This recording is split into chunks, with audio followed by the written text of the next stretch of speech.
What's up, guys? Heart Pirates TCG here, and what I'm going to be doing, my dog just jumped up right there. So I'm going to be giving you guys my final Sakazuki deck list. I know I've posted probably like, I think 2 others in the past, but I keep changing little tiny things based on, what I feel like I'm going to see in a tournament.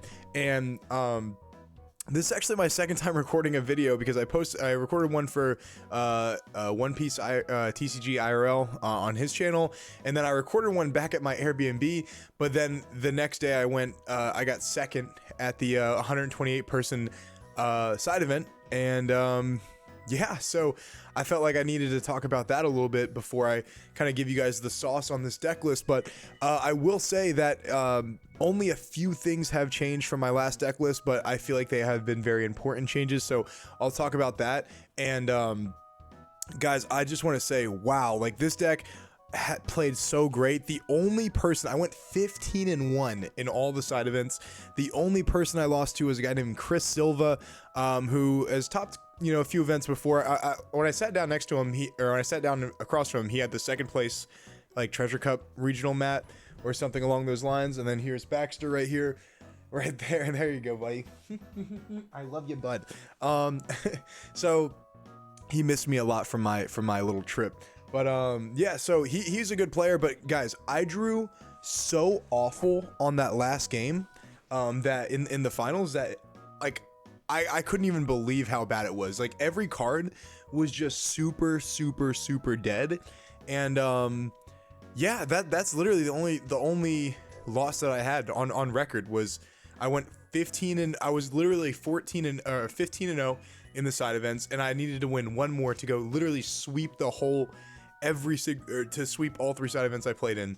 And I bricked so hard. I streamed it. You guys can check it out on my channel. And without further ado, yeah, I'll talk about the deck list. So if you guys wanted to get this playmat, this and the waifu, the Lunar New Year waifu playmat that I have, I'm selling them on my Discord until our website launches in about a month, maybe even less than that, depending, probably anywhere from 2 to 4 weeks. So hit me up on Discord in the meantime if you want to cop one of these, and then it's gonna be through PayPal, and then I'll ship them soon. So deck, we're playing 1 Moncherie. I used to play 2. I just felt like I pitched it so much in the early game, and you only really want to see 1. So why play one when you're just gonna like pitch 1 and then just play the other one in the game? So might as well just keep it in hand for whenever and pitch another card that you don't need, and that way you can clear up space for the Moncherie. So a lot of people play 2. I like to play 1. It's been working great for me. 4 brand new, nothing to talk about, and only 2 blue Hina. I know a lot of people play 3, but it feels like all you need to do is see one of these if you go first. I'm sorry, if you go if you go first. So on turn 2, you have 4, or if you have 6 options you can play, and of course blue Hina is.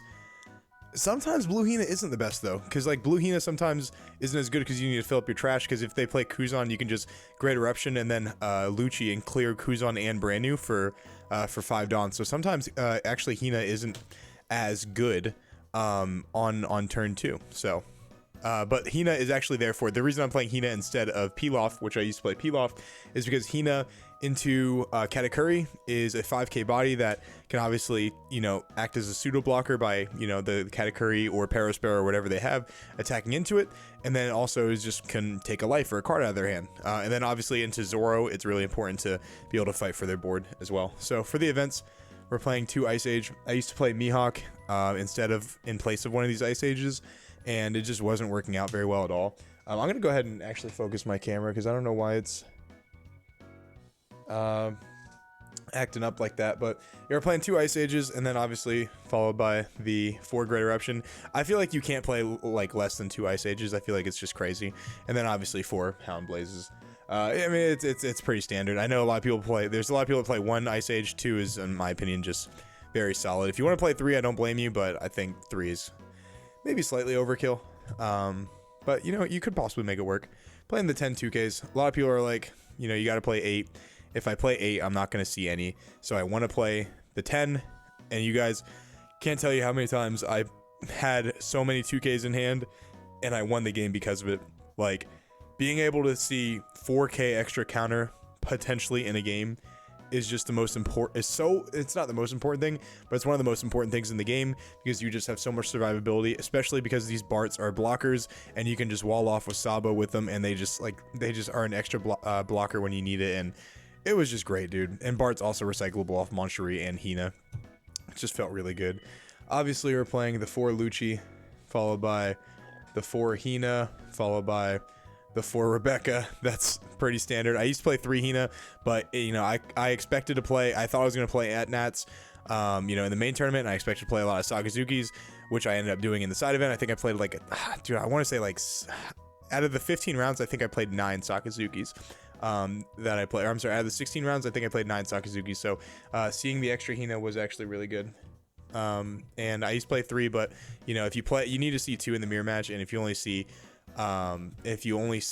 1, it's a big problem, especially if they bottom deck it. So then we're playing 4 Borso. I used to not play 4 Borso. I used to play like 2, and then I played 3, and I found that Borso into Cat is so good.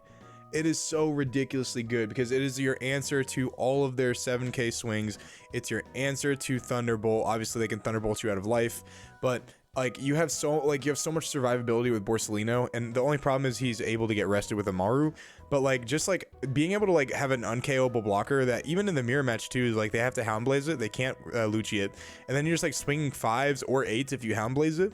Feels just really powerful, dude. It feels so powerful. And the thing is, like a lot of times you're gonna keep swinging into them with Borsalino, so like they're gonna have to get it off the board eventually. And then like he's not only an attacker, but he just takes a hit too and a block. Also into like cards that like into purple, like Kaido, or Blurple Kaido, which I played in the tournament, the one of the side events. The guy was actually pretty good.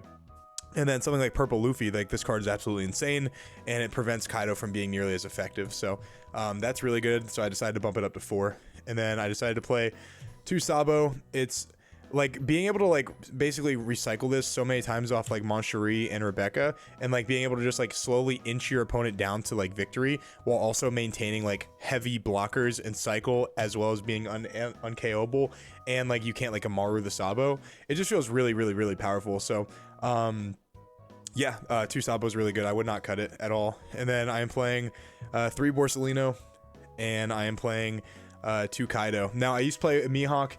I cut the Mihawk because I thought I was gonna play against a lot of yellow. And I felt like Kaido is actually just better into yellow than Mihawk was. And I also think that Kaido is like low-key better in the mirror than Mihawk is as well. In certain I'm not gonna say Mihawk's bad, because I think Mihawk's really good, but like in certain situations, like if they Mihawk and then I respond with Kaido, I feel like I like automatically win, because like yeah, you might take like a life or 2 and go down to even 0, but like you literally like are at 9 cards in hand, or if you take the 2 life, you're gonna go to like 13 cards in hand with your draw per turn, as well as you're able to just swing over the Mihawk. And if they like, even if they try to get rid of this Kaido, if they only have 5 cards in hand, the minimum amount of cards you would need to take out this Kaido is 2. So if they have 5 cards in hand, they're actually going to be at 3 cards in hand in the future.